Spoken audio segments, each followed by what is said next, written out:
Bonjour à toutes.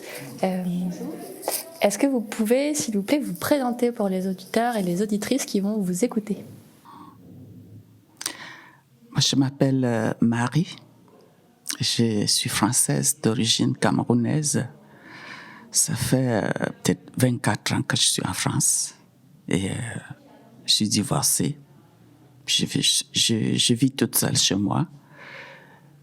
Après, quand je suis arrivée en France, vous savez, le problème au départ, c'est la régularisation de la situation. J'ai un peu fait les hôtels, le Trianon Palace à Versailles, entre autres. Et en 2002, je me suis mariée. Je suis arrivée à Creil. Et après, une amie m'a orientée vers la personne âgée, la personne à domicile. Et j'ai travaillé avec l'association pendant au moins 8 ans. Et même plus, de 2004 à 2019. Et entre-temps, j'ai eu un diplôme d'auxiliaire de vie, mais pas validation, acquis d'expérience, c'est-à-dire qu'avec un juré autour de la table. Et après, en 2014, une amie m'a dit il faut un peu évoluer, il ne faut pas rester personne âgée. Et on a été à Aulnay-sous-Bois. Il y avait des tests pour le concours des aides-soignantes. On a fait le test, j'ai réussi et puis j'ai fait une formation d'aide-soignante.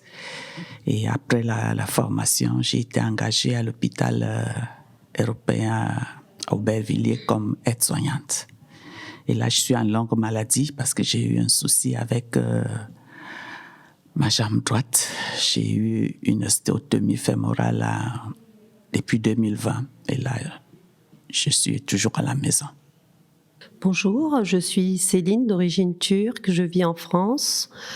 Je suis arrivée vers les années 70.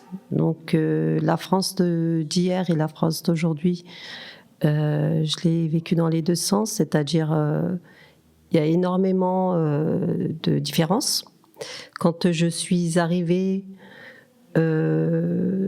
c'est vrai que c'était différent même à l'école. Les filles et les garçons étaient séparés. Aujourd'hui, c'est plus comme ça. Les filles et les garçons sont en fait mixtes, une école mixte. Tout le monde est dans les mêmes écoles. Il y a eu pas mal de changements, mais bon, je vais peut-être pas rester trop dessus. J'ai vécu avec ma famille, je vis en France avec ma famille. J'ai eu donc l'éducation française, mais je ne suis pas française. J'ai voulu garder mes origines.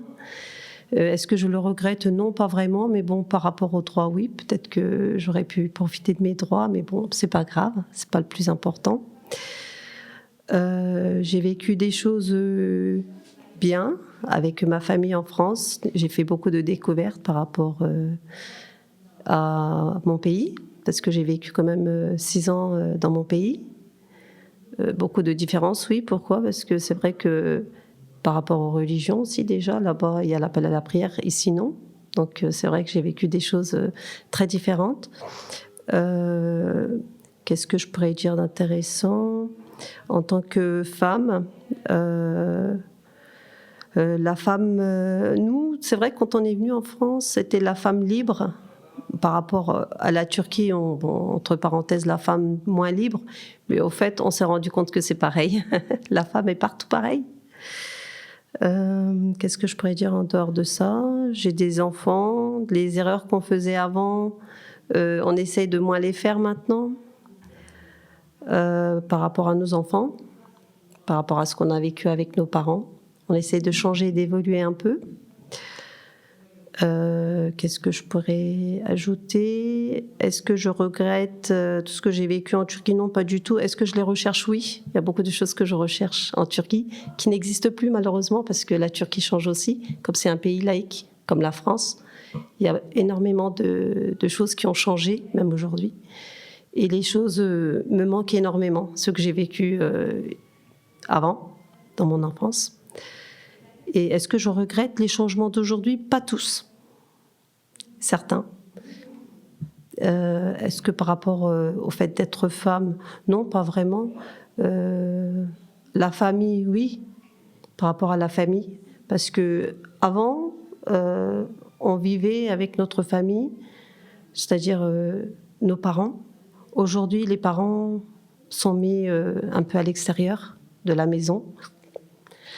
En Turquie, ça devient pareil, hein, malheureusement. J'aurais bien voulu que ce soit un point qui ne change pas, mais petit à petit, ça commence à changer. Et c'est quelque chose qui me tient à cœur. Et moi, mes parents, je ne les mettrai jamais à la porte. Je resterai avec eux jusqu'à la fin de leur vie. Et je l'espère de mes enfants aussi, de ma part. Voilà. Je vous remercie d'avoir écouté. Et bonjour, je suis Florence. J'ai d'origine de Madagascar, je suis malgache. Et je suis arrivée en France depuis 2 ans. Et de mon arrivée, j'étais à Paris pour apprendre la langue d'abord. Et après, j'ai déménagé à Beauvais. Et là, je suis en formation, une formation professionnelle. Et du coup, là, maintenant, je suis à Creil pour mon stage concernant la formation maintenant. Et voilà. Merci. Bonjour, moi je suis Marie-Thérèse, donc je suis française, je suis arrivée sur Creil en 1980. Donc quand je suis arrivée à Creil, je suis arrivée pour travailler. Donc j'ai été aide ménagère et ensuite en 95 j'ai passé ma VAE pour être auxiliaire de vie. Entre-temps, 2 ans plus tard, je me suis mariée, j'ai eu 2 enfants, j'ai eu 2 filles. Et donc j'ai fait toute mon activité sur Creil. Mes enfants ont été élevés sur Creil et maintenant, en étant en retraite, je m'épanouis à continuer à rester sur Creil. On voulait repartir, mais maintenant on y reste, on est bien, voilà. Alors notre émission, elle va parler de la famille. Alors est-ce que vous avez envie, peut-être chacune, dans l'ordre que vous souhaitez, pour prendre la parole, nous dire ce qui est important pour vous dans la notion de famille? Pour ma part, c'est un lien maternel qui ne doit pas, ce lien doit rester éternel. Il ne doit pas se couper pour très peu, parce que tout ce qu'on vit dans la famille, c'est des choses qu'on peut éviter. C'est des choses évitables et en fait, comment on peut dire avec l'expression française, on se dispute pour une poire et arriver là, on a peut-être des regrets, mais on n'ose même pas les dire. Donc, c'est sacré pour moi, une famille. Les liens doivent rester noués, pas dénoués. Moi, la famille, peut-être ça peut vous choquer un peu ce que je vais dire, je m'excuse d'avance. J'ai pas tellement connu la famille en tant que telle. D'abord, mes parents se séparent, j'ai 2 ans. Ma maman me laisse chez mes grands-parents. Et là, j'arrive, mes oncles et mes tantes, ils sont mes aînés de 7, 8, 10 ans. Et peut-être c'est les garçons, les 2 derniers, ils m'entraînent, je joue au foot avec eux parce qu'il n'y a pas de filles à côté, je joue au foot avec eux, je grimpe sur les arbres, bref, j'étais comme eux. Et après, ma maman revient me récupérer, elle s'est remariée. Et bon, ça a été un peu dur pour moi, ce qui fait que j'ai dit toujours, je n'arrive pas à donner une vraie définition de la famille. Parce que nous étions frères et sœurs, issus de 2 pères différents. Mais moi, je devais appeler ce monsieur-là papa, mais jamais je devais rien lui demander. Parce qu'il donne déjà l'argent, on fait à manger, je mange. Il ne faut plus que je lui demande quoi que ce soit. Et ces filles de l'autre côté, tout le temps, va chez ton père. Père inconnu, t'es pas ici chez toi. Mon papa n'est pas loin. Je fuguais. Quand j'en avais marre, je fugue, je vais à pied. Ma maman revient me récupérer. Donc, ça a été un peu... J'ai passé toute ma vie frustrée. Je n'étais vraiment pas dans une famille. Et comme je le dis toujours aux gens, j'ai subi beaucoup de maltraitance dans mon enfance. Beaucoup. Beaucoup. Et quand je suis arrivé ici en France, j'ai d'abord j'ai rencontré un psychologue à la Salpêtrière. Au bout de 2 heures de temps, il m'a dit, il y a beaucoup de choses en vous. Il faut parler.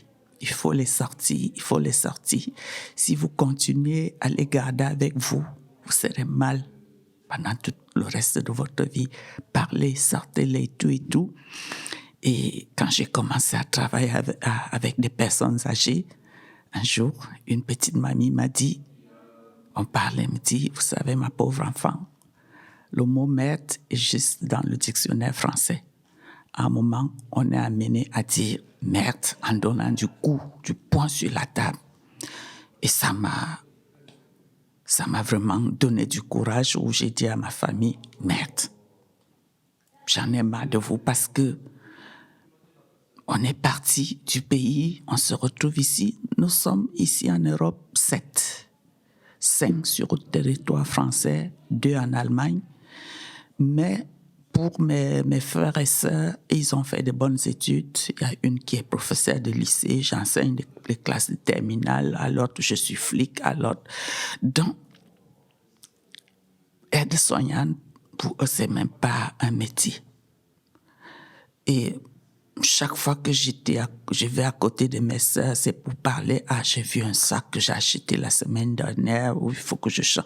Donc, quelque chose qui doit me rappeler que je suis pas au même niveau qu'elle. Parce que à un moment, là, j'ai dit non, c'est fini. Donc, ça fait depuis 2010, je n'ai de contact avec aucun de mes frères et sœurs. Je vis comme ça. J'ai moi-même une fille, ma fille est au Sénégal. Donc, mes petits-enfants, j'appelle le soir, j'appelle le matin. C'est tout qui reste. Et heureusement, j'ai eu beaucoup de réconfort avec des personnes âgées à domicile. Moi, je suis tellement attachante que j'étais très bien avec tout le monde. J'étais très bien avec tout le monde. Il y a encore des familles aujourd'hui qui ont gardé des liens avec moi parce que je m'occupais de leur maman ou de leur papa. Ils m'appellent au téléphone, Marie, ça va? Qu'est-ce que tu deviens et tout et tout? J'ai une croix là que je porte. Je suis allée à Lourdes au mois de juillet dernier. J'ai gardé une petite dame jusqu'en 2010. C'est sa fille qui m'a offert cette croix-là. Donc, voilà, c'est un peu comme ça que j'ai retrouvé un peu de famille et aussi à mon église. Parce que depuis, on m'a opéré en 2020, 2021 et en septembre dernier, c'est vraiment mes frères et sœurs en Christ. Quand je suis à l'hôpital, il y a chaque fois que j'étais en rééducation à Rothschild, j'ai passé 7 mois. Elle s'occupait, elle vient récupérer le linge sale, elle va laver, elle me ramène du propre passé. Et j'ai toujours eu, c'est vraiment ma famille, mon église. Mais ma famille biologique même, non, en dehors de ma fille, et ma sœur aînée est décédée, elle m'a laissé aussi 2 enfants qui sont au pays. Donc c'est à peu près ça, ma famille biologique. Mais mes frères et sœurs, même utérins, j'ai pas de contact avec eux. Donc, un peu aujourd'hui, comme je le dis toujours, tout à coup, mon travail, ça m'a mené souvent à oublier ce que je vis, le drame familial. Je sortais le matin de Creil à 5 heures du matin, je rentrais à 21 heures, je travaillais toute la journée, des blagues avec des collègues, avec des poissons et tout. Mais depuis 2020, ça s'est arrêté, c'est fini, je suis plus dans ce milieu-là. Aujourd'hui, je me retrouve un peu, je me rapproche du centre Georges Brassens pour pouvoir retrouver avec des gens, parler avec des gens, parce que c'est pas facile de rester toute la journée à regarder la télé. Et là, ça m'aide un peu. Quand il y a des activités, je viens, je découvre les choses, je découvre les gens et j'ai un peu de réconfort et ça me fait du bien. Florence, qu'est-ce que c'est pour vous la famille? Et oui, pour moi, la famille d'abord, c'est dans la famille où il y a le base de la vie. Et comme disait Céline tout à l'heure, c'est un lieu sacré et chacune des membres de la famille est important. Et je me disais aussi que la famille est pour moi, d'abord, c'est la présence de le père de famille, la mère de famille et aussi tous les membres qui sont réunis dans la famille. Pour moi, c'est ça d'abord, la famille, sauf la séparation mortelle, ça c'est pas notre choix, c'est le Seigneur quoi. Et malgré la séparation, par exemple, de quitter la famille, parce que là, ça fait partie de notre vie. Quand on a grandi, il faut aussi quitter de la famille, mais peut-être pour créer une nouvelle famille à d'autres parts. Et voilà pour moi la famille. Merci. La famille, c'est un ensemble, c'est un père, une mère, des enfants. C'est une histoire de génération. Donc, il y a les parents aussi. Moi, j'ai perdu mes parents il y a 3 ans. Donc, forcément, après, le lien s'est plus créé avec mes 2 filles. Donc, les enfants, tout ça, c'est la joie. On a essayé de leur donner une certaine éducation. Donc, on est fiers de l'éducation qu'on leur a donnée. Donc, il faut construire des choses avec ses enfants. Il faut s'en occuper. Il faut voilà, et tout l'amour qu'on leur a donné, à l'inverse, il arrive un moment où c'est eux qui nous le redonnent. Donc moi je suis fière je suis fière et on est fiers parce que bon, je suis pas toute seule, j'ai le mari, on est fiers de nos filles parce que ils nous laissent pas vieillir tout seuls. Tous les 2 jours on a un coup de fil, ils viennent nous voir, ils me sortent, c'est les magasins ensemble, c'est les petits restos ensemble, c'est tout ça. Donc c'est super bien la famille quand elle est bien comme ça, c'est super. Et bien maintenant que tout le monde a donné sa définition de la famille, merci à vous d'ailleurs, on va peut-être aller creuser dans notre prochain épisode la notion de lien avec les anciens dans la famille et comment on vit ou peut-être qu'on ne vit plus aujourd'hui avec les personnes plus âgées de notre famille.